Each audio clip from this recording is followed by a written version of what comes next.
Ma asabakum min musibatin fabima kasabat aydikum wa ya'fu an katsir. Tidak ada musibah yang menimpa kalian kecuali akibat ulah perbuatan kalian. Dan Allah mensifati manusia, innahu kana zaluman. Manusia itu zalum, suka berbuat apa? Kezaliman, suka berbuat dosa, suka berbuat dosa. Dari sinilah kita tahu bahwasanya masalah yang kita hadapi di dunia, terlebih lagi nanti di alam barzah, apalagi di akhirat, semuanya sebab-sebab dosa. Makanya doa yang paling bermanfaat dibandingkan seluruh doa adalah doa agar dosa-dosa diampuni.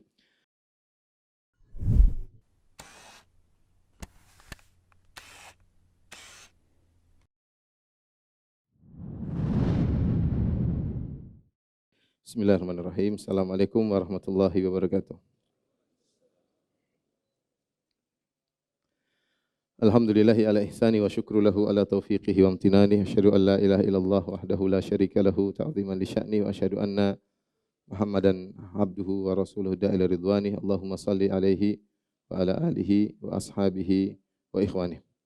Hadirin dan hadirat jamaah Masjid Al-Imam Syafi'i yang dirahmati oleh Allah Subhanahu wa taala, pada kesempatan yang bahagia ini kita akan membahas tentang keutamaan beristighfar kepada Allah Subhanahu wa taala, dan di antara perkataan indah dari Syekhul Islam Ibnu Taimiyah rahimahullahu taala dalam kitabnya Jami'ul Masail jilid 6 halaman 277, beliau berkata, bal istighfarul insani ahammu min jami'il adiyah. Bal istighfarul insani ahammu min jami'il adiyah. Yang maknanya bahwasanya istighfar seorang hamba, dia mohon ampun kepada Allah, adalah yang lebih penting dari seluruh doa-doa. Lebih penting dari seluruh doa-doa. Ini isyarat dari Syekhul Islam Ibnu Taimiyah bahwasanya istighfar itu bukan hanya sekedar zikir. Dia zikir sekaligus dia doa. Beda dengan la ilaha illallah, subhanallah, walhamdulillah, wala haula wala quwata illa billah, Allahu akbar, subhanallah bihamdihi, subhanal azim. Ini semua zikir tanpa disertai dengan tolab, tanpa disertai dengan doa. Berbeda dengan astaghfirullah. Kalau astaghfirullah wazannya istaf'ala, dan istaf'ala yufidu at-talab, yaitu memohon kepada Allah. Sehingga ketika seorang berkata astaghfirullah, dia berzikir sekaligus dia meminta ampunan kepada Allah Subhanahu wa taala. Kenapa istighfar adalah doa yang terbaik ya? Syekhul Islam Taimiyah rahimahullah menyebutkan banyak dalil ya. Namun di antara yang ingin saya sampaikan pada kesempatan kali ini bahwasanya karena semua problem yang kita hadapi di dunia, di alam barzah maupun di akhirat, semuanya karena dosa yang kita lakukan. Semua masalah-masalah dalam diri kita, tidak ada ketenangan, kekhawatiran yang berlebihan, kegelisahan, itu karena dosa-dosa ya. Masalah di rumah tangga, ribut dengan istri, ribut dengan anak, ribut dengan suami, dengan tetangga, ya.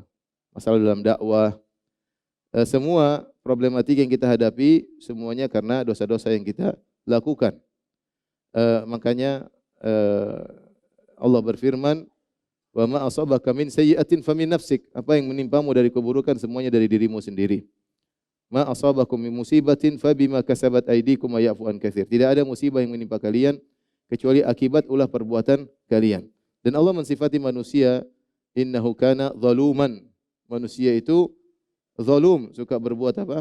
Kezaliman, suka berbuat dosa, suka berbuat dosa.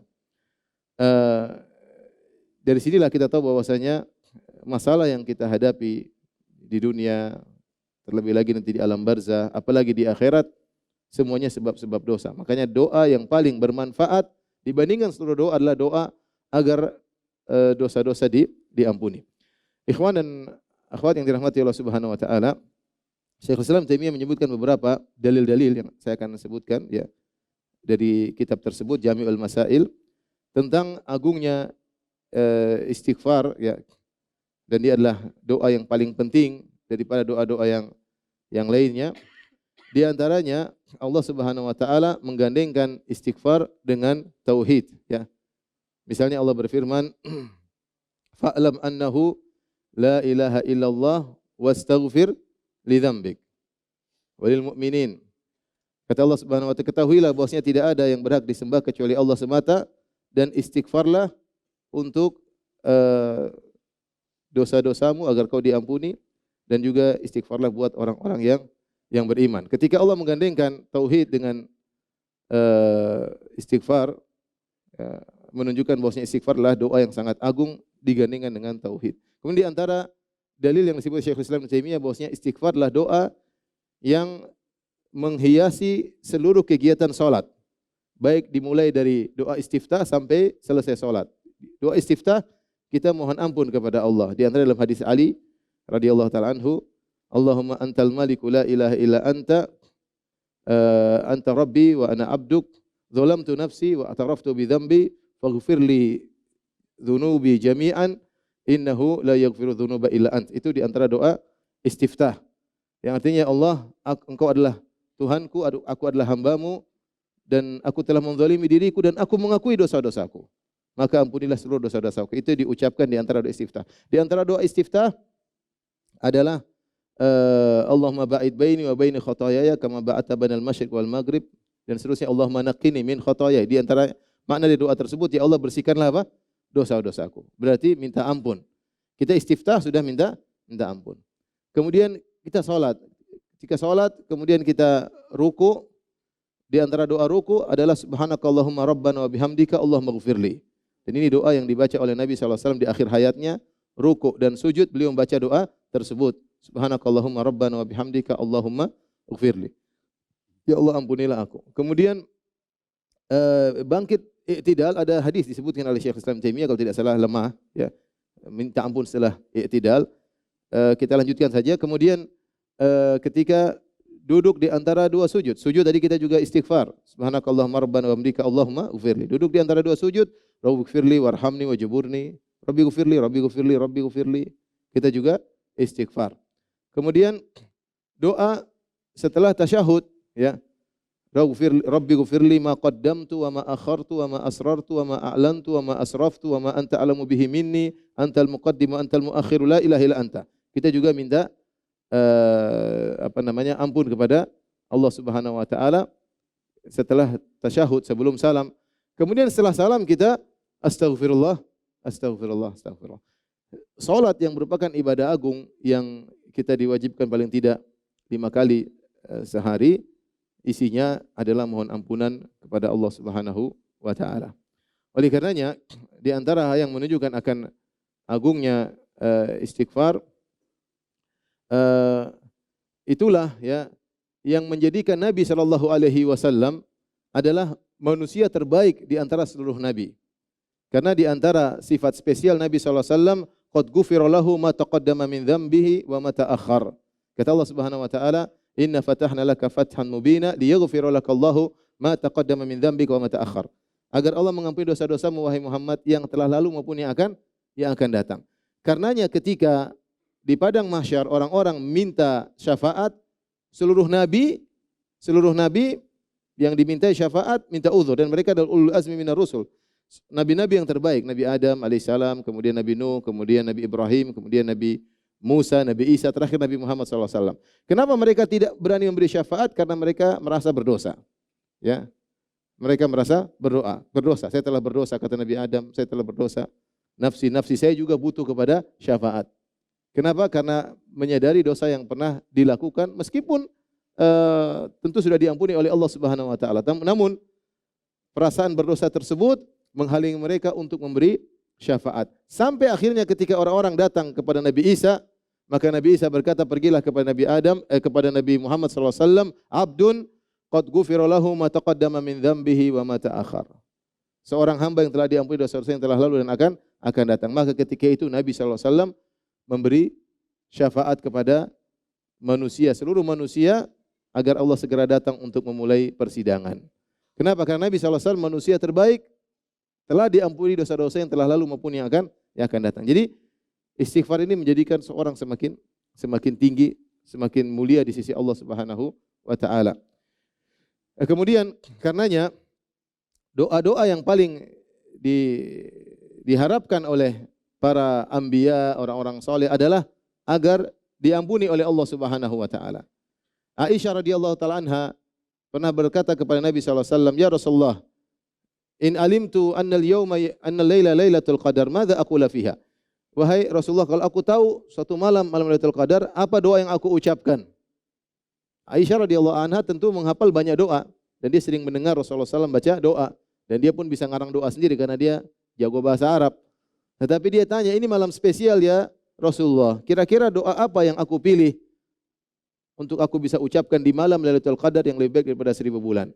Kata Nabi SAW, Quli Allahumma innaka afun tuhibbul afwa fa'fu anni. Katakanlah, ya Allah, sungguhnya Engkau Maha Pengampun dan Engkau mencintai ampunan, maka ampunilah aku. Di sini Nabi SAW mengajarkan kepada Aisyah untuk minta apa? Minta ampunan. Demikian juga apa yang diucapkan oleh Nabi Ibrahim alaihissalam, walladzi atma'u ayyaghfira li khati'ati yaumaddin. Ketika dia menceritakan tentang nikmat yang Allah berikan kepada dia, dia mengatakan, dialah Allah yang aku berharap, aku tamak pada hari kiamat kelak agar Allah mengampuni dosa-dosaku pada hari kiamat. Karena dia tahu itulah yang paling bermanfaat bagi seorang hamba tatkala hari kiamat, tatkala dosa-dosanya diampuni. Rabbi ghfirli wa liwalidayya wa liman dakhala baitiya mu'minan walil mu'mini wal mu'minat wa la tazidiz zalimina illa tabara. Doanya siapa Nabi? Nabi Nuh. Rabbi ghfirli wa liwalidayya wa liman dakhala baitiya mu'minan. Ya. Kemudian juga doanya Nabi Ibrahim juga, Rabbi ghfirli wa liwalidayya wal mu'minina yauma yaqumul hisab. Intinya doa yang paling bermanfaatlah doa diampuni oleh Allah Subhanahu wa taala, terutama ketika hari kiamat, hari yang di mana semua permasalahan yang dihadapi oleh seorang hamba adalah akibat dosa-dosanya. Dan kita perhatikan juga, karenanya ibadah-ibadah yang agung, ganjaran doanya yang tertinggi adalah ampunan. Contoh ibadah puasa. Nabi SAW mengatakan, man shoma ramadhana imanan wa ihtisaban ghufira lahu ma taqaddama min dzambi. Siapa yang puasa penuh keimanan, penuh pengharapan, diampuni dosa yang telah lalu. Wa man qama ramadhana imanan wa ihtisaban ghufira lahu ma taqaddama min dzambi. Barang siapa yang salat malam atau salat tarawih di bulan Ramadan akan diampuni dosa yang telah lalu. Wa man qama lailatul qadri imanan wa ihtisaban ghufira lahu ma taqaddama min dzambi. Barang siapa yang menghidupkan Lailatul Qadar dengan penuh keimanan dan penuh pengharapan akan diampuni dosa-dosa yang telah lalu. Lihat, perhatikan ganjarannya apa? Diampuni dosa-dosa yang telah lalu. Kan dosanya bikin masalah. Antum ada masalah hari ini? Ada enggak? Belum ya, masih baru subuh ya. Ada masalah pasti karena dosa. Pasti karena dosa. Masalah apapun. Kegelisahan hati berdosa. Makanya Nabi SAW mengatakan, innahu la yughan ala qalbi wa inni la astaghfirullah. Aku merasa ada sesuatu di hatiku, aku istighfar. Jadi ganjaran yang terbaik bagi amalan-amalan yang hebat adalah ampunan. Ya. Ramadan tadi sudah kita sebutkan. Rasulullah SAW juga bersabda, al-jum'ah ilal jum'ah, shalawatul khams, Ramadan ila Ramadan, al-umrah ilal umrah, kafaratun lima bainahunna. Sungguhnya salat 5 waktu menghapuskan dosa-dosa di antara salat-salat tersebut. Ramadan satu ke Ramadan yang lain menghapuskan dosa-dosa di antara Ramadan tersebut. Jumat yang satu ke Jumat yang lain menghapuskan dosa-dosa di antara Jumat tersebut. Ya. Kata Rasulullah SAW, ara'aitum law anna nahran bi babi ahadikum yaktasilu minhu kulla yawmin 5 marrat hal yabqa min daranihi syai'. Kata Nabi SAW tentang salat 5 waktu, bagaimana menurut kalian jika di depan rumah kalian ada sungai, kemudian pemilik rumah mandi setiap hari 5 kali sehari, apakah masih tersisa kotoran di tubuhnya? Demikianlah perumpamaan salat 5 waktu menghapuskan yamhullahu biha khataya al-khataya, dengan salat atau yamhullahu bihinnal khataya, dengan salat 5 waktu tersebut Allah akan menghapuskan dosa-dosa. Salat ibadah teragung, ganjarannya adalah diampuni dosa-dosa. Kita bicara apa lagi? Bicara misalnya zakat ya. Khudz min amwalihim shadaqatan tutahhiruhum. Ambillah zakat dari harta mereka, tutahhiruhum, agar mensucikan mereka. Di antaranya mensucikan mereka. Selain mensucikan harta dari syubhat, dari keharaman, mensucikan orang yang mengeluarkan zakat. Di antaranya mengurangi dosa-dosanya. Kemudian juga lihat haji. Haji, kata Nabi SAW, man hajja walam yarfuth walam yafsuk raja'a min dhunubi ka yaumin waladathu ummuhu. Siapa yang berhaji, kemudian dia tidak melakukan rafath, yaitu jima dan muqaddimatuhu, walam yafsuk, tidak melakukan kemaksiatan, raja'a min dzunubihi kayaumin waladatuhu, maka dia akan bersih dari dosa-dosanya seperti baru dilahirkan dari perut ibunya. Tidak ada ganjaran yang terbaik seperti diampuni apa? Dosa-dosa, ya. Oleh karenanya, ya, Allah menyuruh Nabi untuk mohon ampunan bagi kaum mukminin. Fa'lam annahu la ilaha illallah wastaghfir li dzambika walil mu'minin. Mohonlah ampunan untuk dirimu dan untuk orang beriman, karena yang paling bermanfaat bagi orang beriman adalah untuk diampuni. Lihatlah ketika Nabi SAW berwasiat kepada Umar bin Khattab. Ada seorang, Nabi cerita, namanya Uwais Al-Qarani, min Qaran, namanya Uwais. Kata Nabi, kalau kau bertemu dengan dia, wahai Umar, kalau kau mampu untuk dia mohon ampunan buat engkau, lakukanlah. Akhirnya Umar bin Khattab mencari Uwais. Apa yang dia minta? Doa apa? Doa biar kaya? Doa biar enggak, doa agar diampuni oleh Allah Subhanahu wa taala. Karena itu anfaul adiyah. Doa yang paling bermanfaat agar diampuni dosa-dosa. Oleh karenanya itu juga disadari oleh malaikat. Malaikat juga mohon ampunan bagi orang yang beriman. Walladzina yahmiluna al-arsya, alladzina yahmiluna al-arsya wa man haulahu yusabbihuna bihamdi rabbihim wa yu'minuna bihi wa yastaghfiruna lilladzina amanu rabbana wasi'ta kulla syai'in rahmatan wa ilma faghfir lilladzina tabu. Malaikat yang mengangkat arsy Allah dan juga yang ada di sekitarnya, mereka beriman kepada Allah, bertasbih kepada Allah, wa yastaghfiruna lilladzina amanu, dan mereka beristighfar bagi orang-orang yang beriman, dan mereka berdoa, ya, Rabbana wasi'ta kulla syai'in rahmatan wa ilma faghfir lilladzina tabu. Ya Allah, ampunilah orang-orang yang bertobat. Bahkan itu disadari juga oleh hewan-hewan yang mendoakan orang beriman. Apa kata Nabi sallallahu alaihi wasallam? Wa innal alim la yastaghfiru lahu man fis samawati man fil ardi hatta al-hitan fil bahr. Bahkan orang alim itu akan dimohon ampunan baginya siapa semua yang di langit dan di bumi, bahkan ikan-ikan di lautan mohon ampunan bagi orang alim. Mohon apa? Istighfar agar diampuni. Ini menunjukkan bahwasanya istighfar adalah doa yang terbaik, doa yang terbaik. Karenanya Rasulullah SAW bersabda, tuba liman wajada fi sahifatihi istighfaran katsira. Sungguh beruntung orang-orang yang mendapati dalam catatan amalnya istighfar yang banyak. Orang yang paling beruntung yang kalau di buku catatan amalnya banyak astagfirullah, astagfirullah, astagfirullah. Karenanya Allah Subhanahu wa taala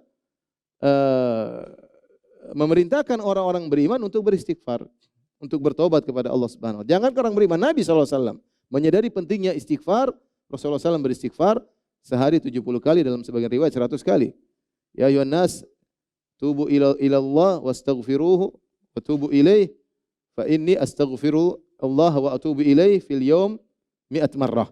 Wahai manusia sekalian, bertobatlah, beristighfar, sungguhnya aku, kata Rasulullah, Rasulullah tidak mengatakan doa-doa yang lain. Aku berdoa begini 100 kali, berdoa tidak. Rasulullah ucapkan tentang apa? Istighfar. Rasulullah perintahkan istighfarlah, karena aku Muhammad sallallahu alaihi wasallam yang telah diampuni dosa-dosaku yang telah lalu maupun yang akan datang, bahwasanya aku beristighfar 100 kali. Bahkan sebagian sahabat mendengar Nabi satu majelis istighfar 100 kali. Astagfirullah tubu ilaih, astagfirullah tubu ilaih. Satu kali majelis Nabi sallallahu alaihi wasallam istighfar 100 kali. Entah berapa majelis Rasulullah SAW istighfar, ya. Makanya doa yang paling bermanfaat setelah salat malam, wabil asharihum yastaghfirun. Subhanallah, kita mau kumpulin dalil tentang keutamaan istighfar sangat banyak, ya. Oleh karena tidak usah ragu bahwasanya doa yang terbaik adalah istighfar. Yang terbaik adalah istighfar. Kalau antum, taruhlah antum enggak punya dosa, tapi itu mustahil, ya. Antum enggak punya dosa, terus istighfar terus ngangkat derajat. Makanya para ulama mengatakan, atau para ulama menjelaskan, kalau ada yang bertanya, Ustaz, Nabi SAW mengatakan al-umratu ilal umratu kafaratu lima bainahuma. Umrah yang satu dan umrah yang lain menghapus dosa-dosa di antara keduanya. Ustaz, minggu lalu saya umrah, sekarang saya umrah lagi. Kayaknya dosa sudah hapus. Terus ngapain umrah lagi? Seandainya kamu tidak punya dosa, istighfar tersebut akan mengangkat apa? Derajat. Akan mengangkat derajat. Jadi manusia yang terbaik adalah manusia yang tidak punya dosa. Dialah Nabi Muhammad SAW yang telah diampuni dosa-dosa yang telah lalu maupun yang akan datang. Gara-gara dosa, doa kita tidak dikabulkan. Makanya Nabi Sulaiman alaihissalam ketika berdoa, dia minta ampun dulu. Rabbi ghufirli wa habli mulkan la yanbaghi li ahadin min ba'di innaka antal wahhab. Dia mengatakan, ya Allah, ampunilah aku. Anugerahkanlah kepadaku kerajaan yang tidak layak tidak pantas bagi seorang pun setelahku. Sesungguhnya engkau adalah Al-Wahhab, Maha Pemberi anugerah.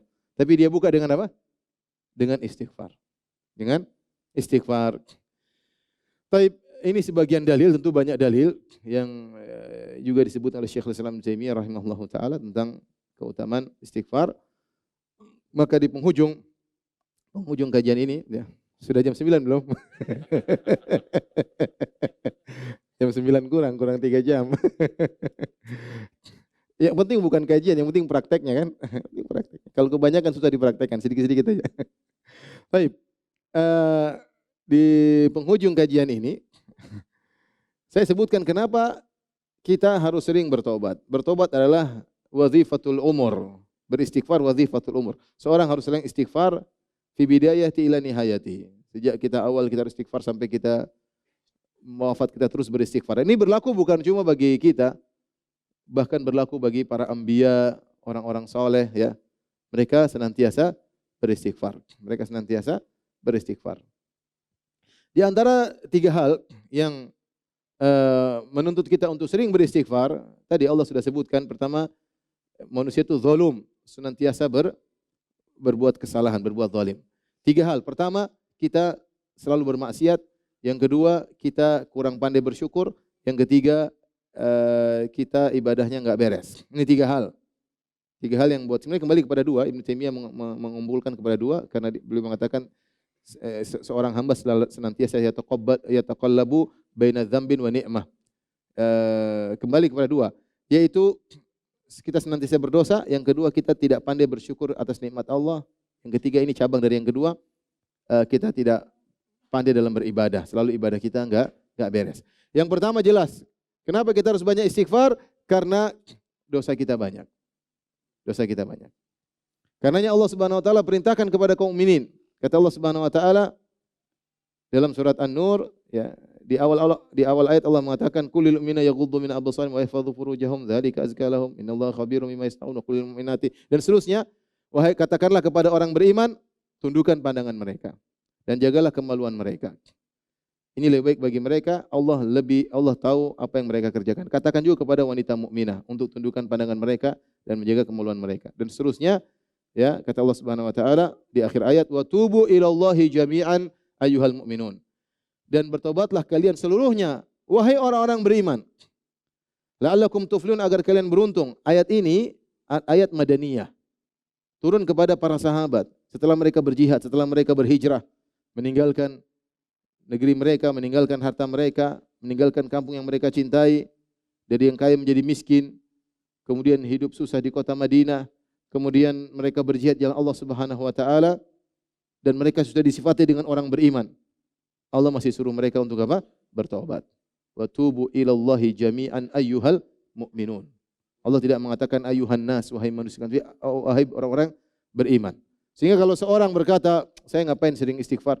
Sahabat disuruh bertobat oleh Allah Subhanahu wa taala.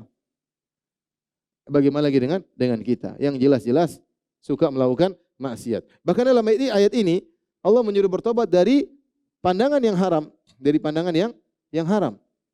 Dan siapa di antara kita yang tidak melihat yang haram? Setiap hari kita lihat yang haram. Bahkan Nabi SAW mengatakan, kata li bini Adam hadzahu minaz zina, ya, mudrikun lahu la mahalah. Allah mencatat setiap anak Adam pasti berzina, tidak mungkin dia terhindar. Yaitu sarana-sarana zina pasti dia melakukannya. Ya. Al-ainani tasniyan, 2 mata berzina, wa zinahuma nazar, dan zinanya adalah memandang. Siapa tidak melihat aurat wanita yang terbuka? Nonton berita aja pembawa acaranya pasti cantik, ya. Pasti terbuka rambutnya. Kalaupun dia pakai jilbab, jilbabnya seksi, ya. Iya. Apalagi nonton yang lain, nonton berita aja seperti itu. Ya. Jadi tidak mungkin kita enggak ngelihat. Jalan di Jakarta pasti ngelihat yang tidak-tidak. Kecuali jalan sambil tutup mata, ya. Artinya itu saya tidak bisa. Belum lagi wal udhunani tasniyan wa zinahumal istima'. 2 telinga berzina. Nonton lagi makan lagi dengar musik lagi. Musik-musik yang mengantarkan kepada perzinahan. Ya. Dan musik-musik adalah baridu zina, mengantarkan kepada zina, ya. Tanya kepada para musik-musik yang sudah taubat, bagaimana temannya musik diantaranya apa? Zina, ya. Kenapa? Karena saya sudah pernah sampaikan bahwasanya syahwat dibuat manja dengan musik tersebut. Manja, ketika dia manja dengan musik, dia mudah manja pada yang lainnya. Makanya kata siapa namanya Ibnu Mas'ud, Al-ghina yumbitun nifaq, bahwasanya nyanyian itu menumbuhkan kemunafikan. Bukan apa-apa tapi syahwat, jiwa terbiasa dimanja dengan maksiat sehingga dia akhirnya melebar kemana-mana. Di antaranya mudah untuk minum khamar, mudah untuk berzina, mudah untuk macam-macam karena sering dimanja dengan musik tersebut. Intinya kita tidak akan terhindar dari yang namanya zina ya. Kemudian makanya kita harus bertobat. Belum dosa-dosa yang lainnya ya. Belum dosa-dosa yang lainnya. Kalau Allah merintahkan bertobat dari dosa memandang, apalagi dosa-dosa yang lainnya. Jadi intinya membuat kita harus untuk istighfar karena kita selalu berdosa, selalu berdosa.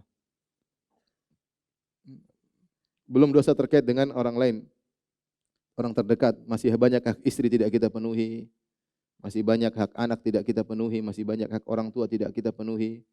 Ibu-ibu masih banyak hak suami yang tidak dipenuhi, masih ngangkat suara di hadapan suami. Apa itu enggak istighfar? Wajib istighfar itu.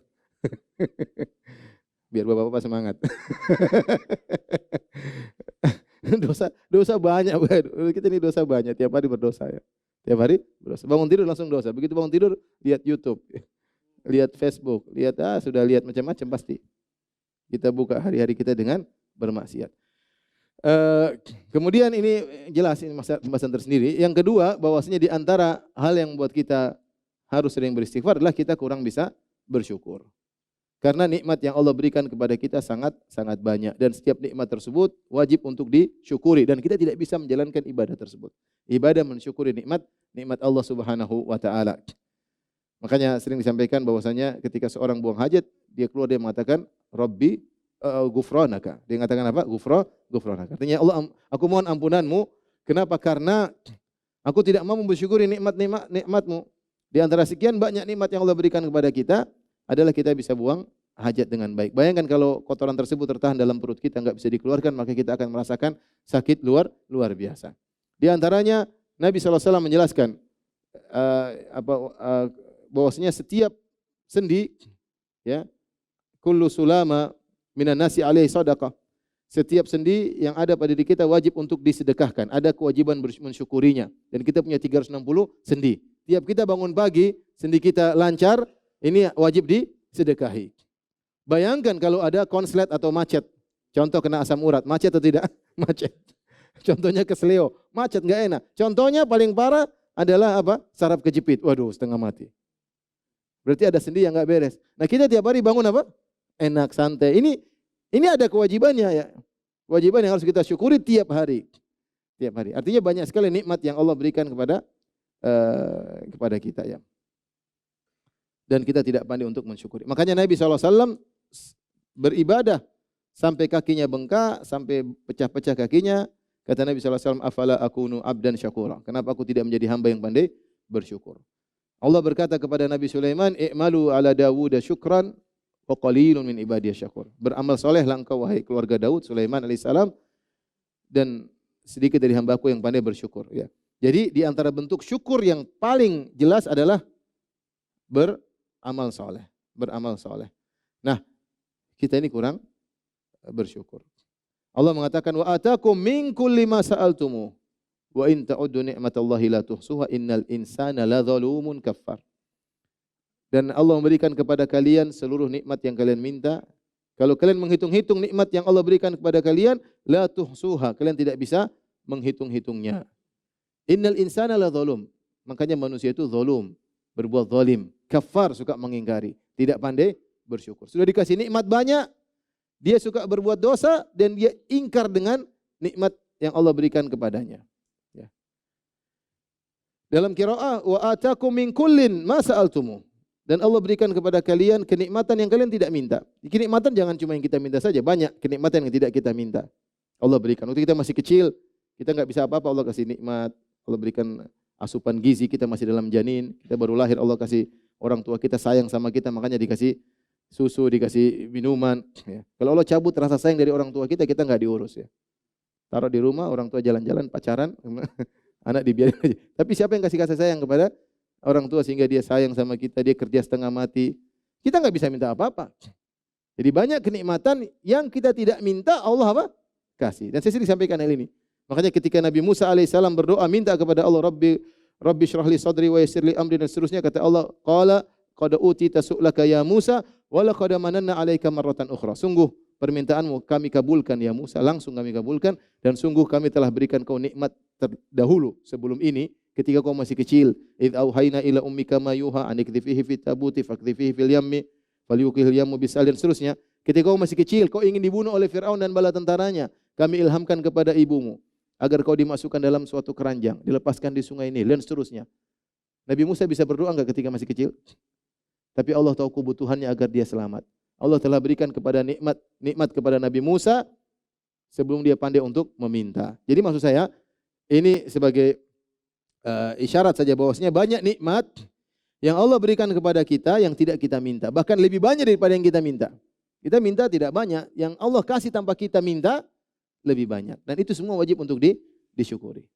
Wajib untuk disyukuri. Dan di sini kita sadar bahwasanya kita tidak mampu untuk bersyukur. Tetapi seorang senantiasa istighfar, mohon ampunan, meskipun dia sadar dia tidak pandai untuk bersyukur sebagaimana mestinya, dan Allah Maha Pengampun. Makanya dalam surat yang lain, surat An-Nahl, kata Allah Subhanahu wa taala, wa ataakum min kulli ma sa'altumuh wa in ta'uddu ni'matallahi la tuhsuha innallaha laghafurur rahim.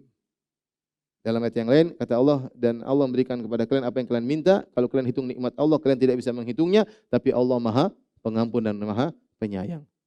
Artinya yang penting antum berusaha beramal soleh, meskipun amal soleh antum tidak bisa menjadikan syukur ke atas nikmat Allah, tapi Allah Maha Pengampun. Yang penting kita berusaha. Yang ketiga yang membuat kita hendaknya istighfar, karena ibadah yang kita lakukan enggak beres. Makanya Nabi SAW mensyariatkan setiap ibadah yang besar untuk beristighfar. Contoh solat. Ketika habis solat apa yang kita baca? Astagfirullah. Kenapa? Karena solat kita tidak sesuai dengan yang seharusnya. Tidak sesuai dengan keagungan Allah Subhanahu wa taala. Nabi saja beristighfar, apalagi kita. Nabi mengatakan, la uhsi sana'an 'alaik, anta kama asnaita 'ala nafsik. Aku tidak mampu memujimu Allah sebagaimana yang seharusnya. Yang bisa muji dirimu sendiri hanyalah Engkau ya Allah. Karena Allah terlalu agung. Nabi ibadahnya, khusyuknya luar biasa. Yang Nabi SAW menyatakan, ju'ilat qurratu aini fis salat. Sungguhnya dijadikan kesejukan hatiku dalam salat. Kesenanganku pada salat. Nabi yang berkata kepada Bilal, ya Bilal arihna bis salat. Wahai Bilal, istirahatkan Nabi dengan salat. Nabi SAW kalau salat nyaman. Ya. Sampai salat berjam-jam, sampai kaki beliau bengkak. Ya. Itu pun masih beristighfar habis apa? Salat. Apalagi kita, sebagian kita yang menjadikan salat adalah beban kehidupan. Bukan kenyamanan, beban apa? Kehidupan. Bagaimana kita tidak istighfar? Nabi yang salat dengan begitu semangat, masih istighfar, apalagi kita. Jadi di antara hal yang menjadikan kita dituntut untuk beristighfar karena ibadah kita kurang beres. Lihatlah haji. Haji ketika di padang Arafah, Allah banggakan para jemaah haji di depan malaikat karena Allah mengampuni mereka. Kata Allah Subhanahu wa taala kepada para malaikat, "Unzuru ya malaikati ila ibadi. Ja'uni syu'than gobran ushidukum bi anni qad ghafartu lahum." Wahai para malaikat, lihatlah kepada hamba-hambaku yang datang di padang Arafah dalam kondisi penuh dengan debu, rambut mereka semerawut. Ketahuilah aku telah mengampuni dosa-dosa mereka. Jadi para jemaah haji keluar dari Arafah diampuni oleh Allah Subhanahu wa taala. Tapi setelah keluar dari Arafah, Allah suruh beristighfar.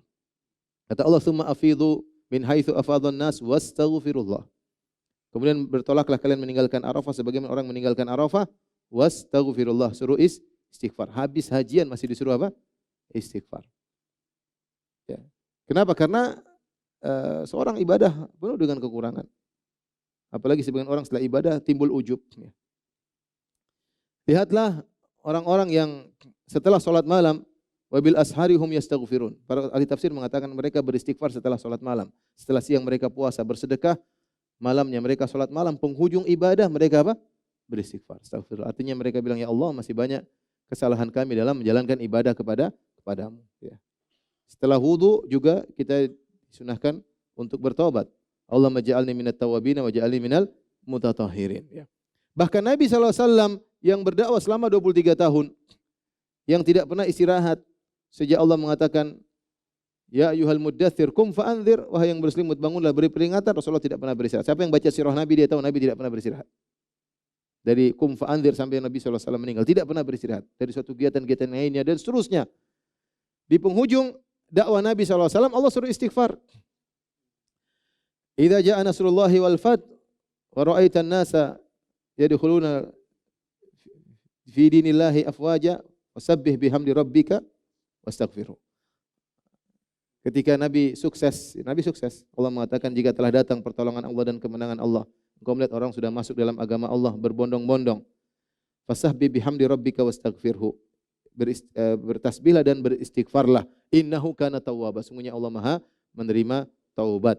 Nabi disuruh beristighfar setelah dia sukses. Makanya surat ini dipahami oleh Ibnu Abbas sebagai na'yu, yaitu sebagai kabar tentang akan wafatnya Nabi. Kenapa? Karena sudah selesai, Nabi sudah sukses.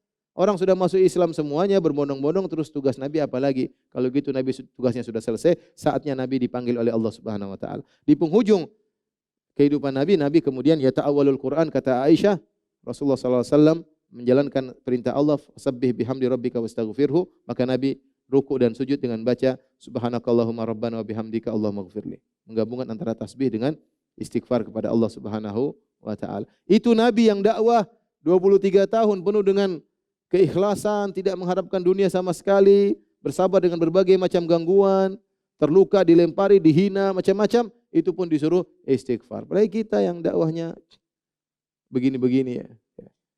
Yang penuh dengan kekurangan, niatnya enggak tahu gimana. Tentunya ya, kita jangan ujub dan justru harus sering apa? Istighfar. Ini semua adalah contoh-contoh bahwasanya di antara hal yang mengharuskan kita untuk banyak istighfar karena kita sadar ibadah yang kita lakukan tidak sempurna. Tidak sempurna. Puasa kita tidak sempurna, salat kita tidak sempurna, masih banyak kekurangan sehingga kita harus banyak istighfar. Inilah para hadirin hadirat yang rahmati Allah Subhanahu wa taala. Alhamdulillah jam 9 kurang ya. Kita tadi singgung tentang banyak istighfar. Jadi harapan saya jangan di jalan pelongo-pelongo diam gini enggak, istighfar aja. Astagfirullah, astagfirullah, astagfirullah. Astagfirullah itu. Jadi jangan diam, rugi ya. La yazalu lisanuka ratban min dzikrillah. Pokoknya jangan diam. Kalau enggak istighfar ya zikir yang lain. Tapi kita usaha lisan kita suka apa? Istighfar. Astagfirullah, astagfirullah. Yang jadi masalah kita tuh malu untuk istighfar. Kita kadang sama teman kita enggak istighfar, diam. Nanti kalau ke astagfirullah, kamu kenapa istighfar? Ada dosa apa yang kau lakukan? Oh banyak dosaku ya. Jadi beda kalau tanya Ustaz Ahmad, kalau kita jalan sama masyayikh, sama ulama, mereka istighfar di mobil, astagfirullah, astagfirullah. Mereka biasa, jadi suara dikeraskan kita dengar. Kalau kita gitu rasanya gimana gitu? Astagfirullah. Ngelihatnya kayaknya, kamu kenapa? Habis bikin dosa apa? Jadi jangan lupa untuk banyak istighfar. Tapi demikian saja yang bisa saya sampaikan. Ada tanya jawab enggak? Ada tanya jawab? Boleh. Baik, kepada para jamaah yang ingin menyampaikan pertanyaannya, 15 menit, boleh 10 menit. insya Allah ya 15 menitan ya. Baik secara lisan ataupun tulisan kami persilakan. Silakan. Tuh ada. Silakan. Ya, kasih mic biar dengar.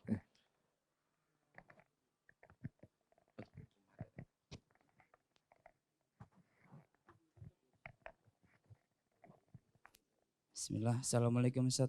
Waalaikumsalam warahmatullahi wabarakatuh. Izin bertanya Ustaz. Status apa? Alhamdulillah sudah nikah. Hah? Alhamdulillah sudah nikah. Sudah nikah? Alhamdulillah.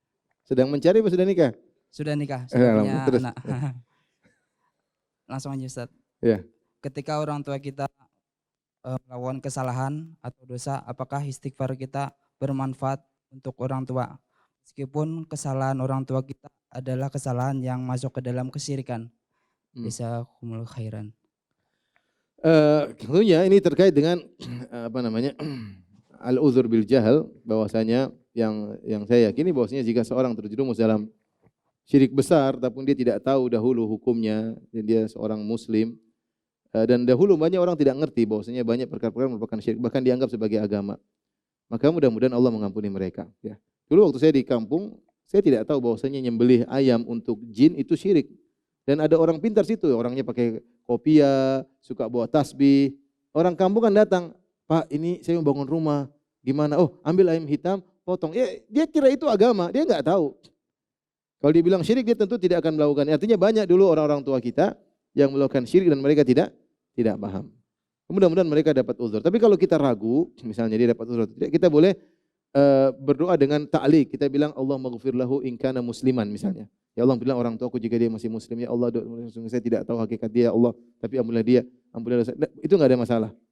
Oleh karenanya kalau di dalam buku fikih kalau misalnya ada mayat yang meninggal, kita enggak tahu dia muslim atau apa, kafir, kita sholatkan, tapi dalam doa kita ta'liq. Ya Allah, ampuni mayat ini kalau dia adalah seorang apa? Muslim, karena kita enggak tahu hakikatnya. Ya. Tapi kalau orang tua kita syirik-syirik kecil tidak jadi masalah.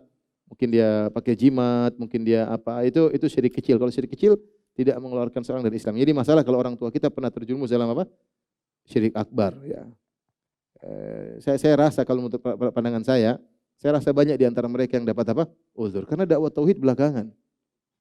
Antum bayangkan tinggal suatu kampung, ini orang ingin bangun rumah, tentu dia ingin cari berkahnya bagaimana. Dia cari orang alimnya ternyata dukun. Dia wajib terus bertanya siapa.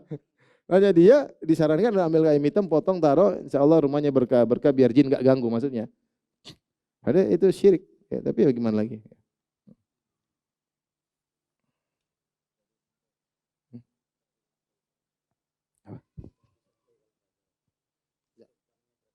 Oh iya istighfarnya sampai tadi, tapi kita ditaklik ya, ya Allah ampunilah orang tuaku jika apa?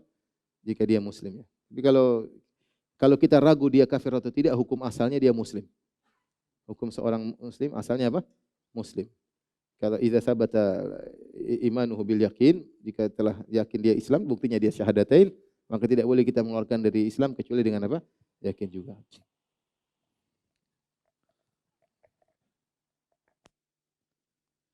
Jika mempunyai waktu sempit, dahulukan mana? Lebih utama beristighfar atau sholat? Dua-duanya. Ya, insya Allah kita tidak usah bayangkan sesuatu. Memang waktu antum sempit, memang kayak apa nggak sempit? Kayak nggak punya waktu. Kita waktu banyak, alhamdulillah. Waktu YouTubean, waktu Facebookan, waktu banyak, waktu komentar. Bilang kecuali waktu mau mati istighfar, ya itu baru antum boleh tanya, Ustadz, saya punya waktu tinggal 2 menit. Saya mau mati istighfar atau sholawat? Ya baru saya jawab. Ini waktu terbuang-buang. Mau tanya istighfar atau sholawat? Dua-duanya lah. Sholawat ada, waktu ada istighfar. Ya. Ini pertanyaan yang hanya di Banjarmasin. Enggak. Enggak, jadi gabung dua-duanya. Insyaallah banyak waktu untuk istighfar, untuk bertobat, banyak untuk zikir banyak. La ilaha illallah, subhanallah banyak.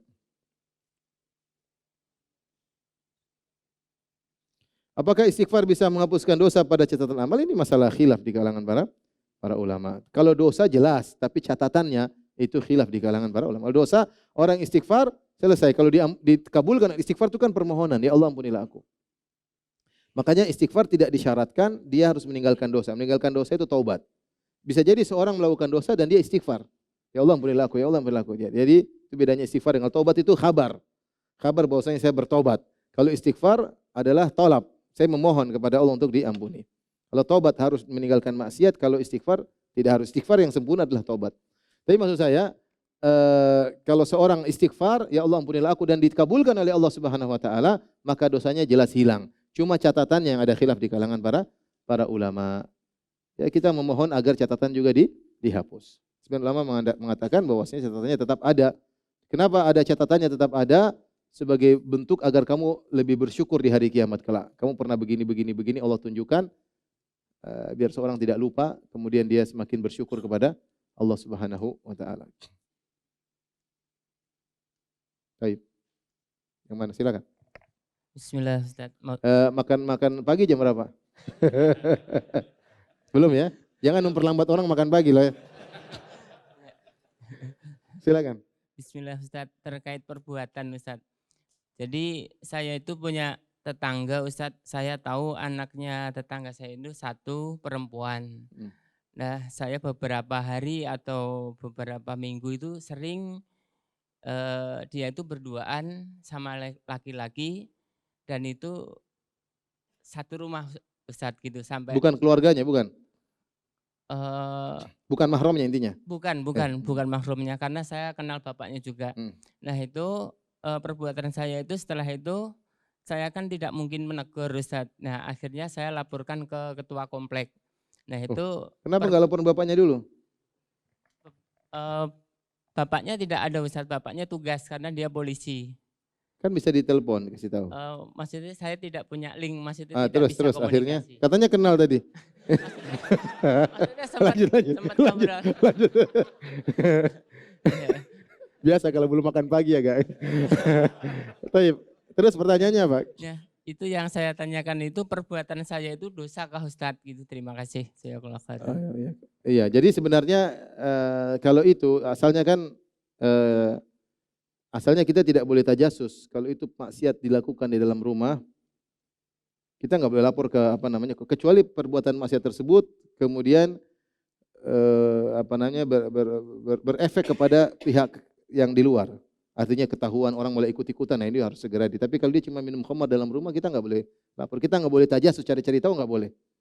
Kalaupun kita melihat ya kita tegur, datang langsung ke orangnya. Tapi tidak boleh kita kabarkan kepada orang lain karena dia dosa dia lakukan sendiri. Lain halnya kalau dia kemudian ngajak orang minum khamar di rumahnya, ini masalah lain karena berefek pada yang lainnya. Tapi kalau dia cuma berdua dalam rumah dan kebetulan kita lihat, kita tegur. Kalau tegur, kita tegur orang tuanya, jangan langsung lapor ke pihak yang berwajib. Ke orang tuanya dulu harusnya. Orang dulu nasihati, siapa tahu ada sesuatu. Toh cuma artinya tidak sampai pada berzina. Kita baru lihat dia berduaan, meskipun di balik itu mungkin terjadi sesuatu. Tapi maksud saya harusnya kita orang tuanya. Tidak langsung kita laporkan ke Pak RT, Pak RW, enggak. Kecuali tadi maksiat tersebut berefek pada masyarakat banyak, itu memang harus segera kita laporkan kepada yang berwenang. Wallahu a'lam bishawab. Baik, pertanyaan terakhir ya. Bismillah, Assalamualaikum Ustadz, izin bertanya mengenai istighfar. Karena kan ada beberapa ulama itu menyatakan bahwa istighfar itu dapat mempermudah kita segala urusan, dilancarkan segala rezeki. Namun inti dari istighfar itu adalah, atau derajat ketinggian istighfar itu adalah diampuni dosa seorang hamba. Apa istighfar apa?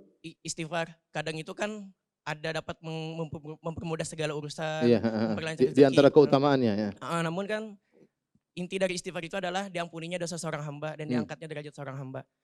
Terkadang mungkin anak pribadi beristighfar itu ada terselip inginnya dipermudahkan segala sesuatu ataupun segala rezeki itu dilancarkan, baik itu kesehatan ataupun permasalahan di dalam kehidupan. Yang anak takutkan di sini, apakah niat anak dalam beristighfar itu termasuk ke dalam hanya ingin mengharapkan dunia saja. Dan mungkin para asatid sering menyampaikan nasihat-nasihat mengenai ini, dan kami juga perlu nasihat yang lebih mendalam dan juga lebih sering dinasihati mengenai perkara-perkara ibadah yang tidak hanya kami harapkan mengenai dunia gitu Ustaz. Ya.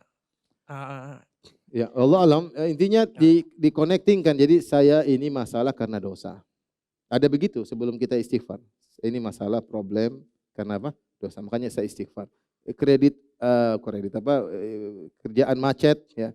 Sulit, enggak sukses-sukses, ini karena dosa-dosa saya. Maka saya istighfar agar Allah memudahkan. Jadi bukan langsung agar Allah mudahkan dunia saya, tapi dibuka dengan apa?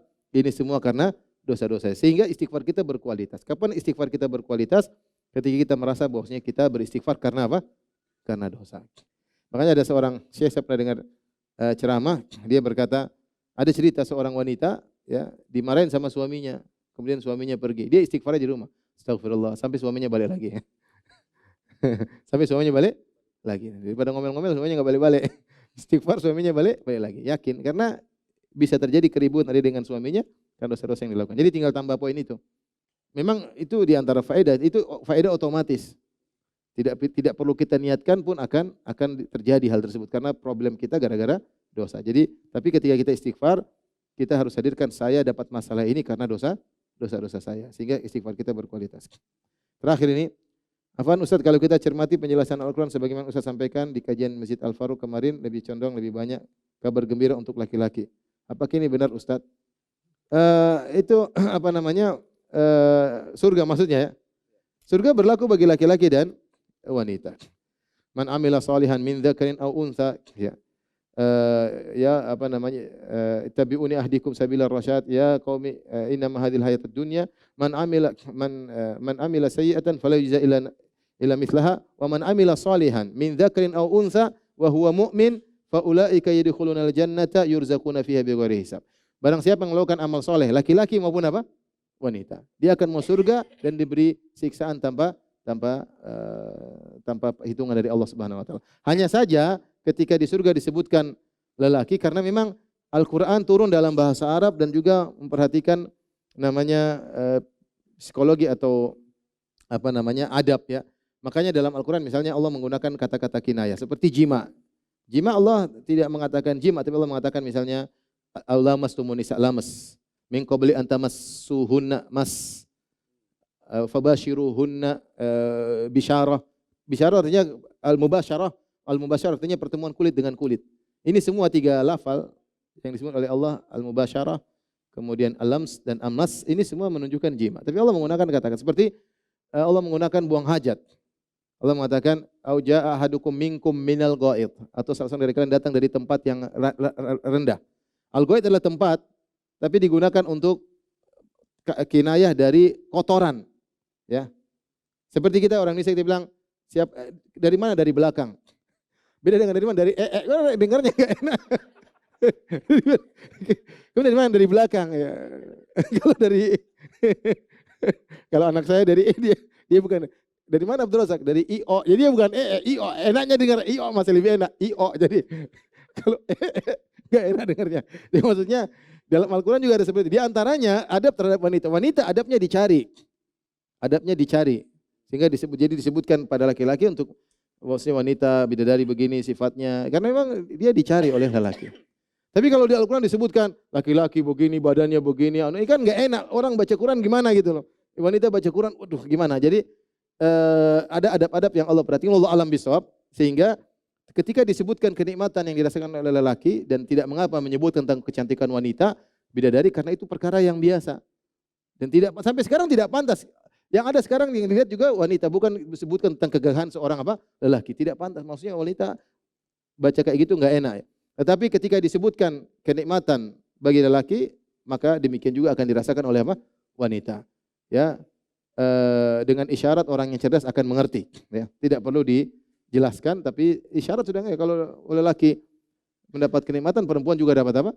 Kenikmatan. Karena Allah mengatakan yang mau surga bukan cuma laki-laki saja, laki-laki dan apa? Perempuan. Demikian, wabillahi taufiq wal hidayah. Assalamualaikum warahmatullahi wabarakatuh. Terima kasih. Jazakumullah khairan wa barakallahu fikum. Video ini dibuat atas partisipasi dari donasi Anda. Semoga menjadi amal jariah bagi Anda semuanya.